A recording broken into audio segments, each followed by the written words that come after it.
Suara tembakan bersahutan, polisi versus Brimob bikin warga sipil trauma, takut peluru nyasar.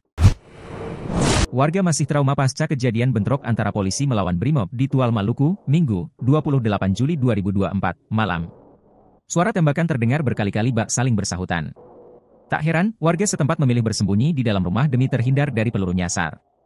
Alam, pemilik toko kelontong Jalan Karel Saswit Tubun mendengar bunyi tembakan berulang kali sekitar pukul 20 WIB. Saat itu, dirinya tengah berjaga di toko. Alam sempat keluar ke jalan dan melihat sekelompok Brimob berlari menuju arah gereja Maranatha. Bunyi tembakan pun tak terhenti.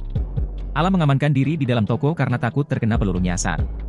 Takut, tembakan gitu takut kena, ujarnya singkat kepada tribunambon.com, Senin, 29 Juli 2024. Pantuan tribunambon.com, Senin, 29 Juli 2024, di seputaran gereja Maranatha hingga depan dealer Toyota, Jalan Karel Saswit Tubun yang jadi lokasi bentrokan sudah kembali normal.